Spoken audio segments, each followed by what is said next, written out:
தல அஜித்னாலே heart ஒர்க்கிங்கான person நம்ம எல்லாருக்கும் தெரியும். விவேகம் படத்துக்காக ரொம்பவே ஹார்ட் ஒர்க் பண்ணிருக்காரு. அதுவும் இல்லாம அவருக்கு ஆல்ரெடி பேக் போன் சர்ஜரி பண்ணிருக்காங்க.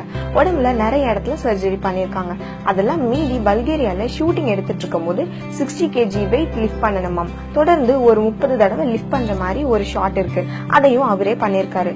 அது மட்டும் இல்லாம பல்கேரியால பனிமலையில மரத்துல புல்லப்ஸ் எடுக்கிற சீன் ஒண்ணு இருக்கு. அந்த சீன் இருக்கும்போது அங்க இருந்த டெம்பரேச்சர் -3 டிகிரி செல்சியஸ். மைனஸ்ல இருக்கும்போது ஒரு பர்சன் ஷர்ட் இல்லாம புல்லப்ஸ் எடுக்கிறது சாதாரண விஷயம் இல்லைங்க. அது டூ போடலாம்னு சொன்னாங்க. ஆனா அவரு என் ஃபேன்ஸ்க்காக நானே பண்றேன்னு சொல்லியிருக்காரு. அது மட்டும் இல்லாம மரத்தோட வேர் வச்சு பிராக்டிஸ் பண்ணிட்டு இருப்பாரு. அந்த வேர் வச்சு பிராக்டிஸ் பண்ணும்போது தவறி உடம்புலயோ ஃபேஸ்லயோ படும்ன்றத கூட பொருட்படுத்தாம ஹார்ட் ஒர்க் பண்ணியிருக்காரு. அது மட்டும் இல்லாம பிரிட்ஜ்ல இருந்து ஜம்ப் பண்ற ஒரு சீக்வன்ஸ் இருக்கு. அதையும் அவரே ரியலா பண்ணியிருக்காருன்னு ஸ்டண்ட் டைரக்டர் சொல்லியிருக்காரு. தல மாதிரி ஒரு ஹார்ட் ஒர்க்கிங்கான பர்சனை பார்த்தது இல்லைன்னு சொல்லியிருக்காரு.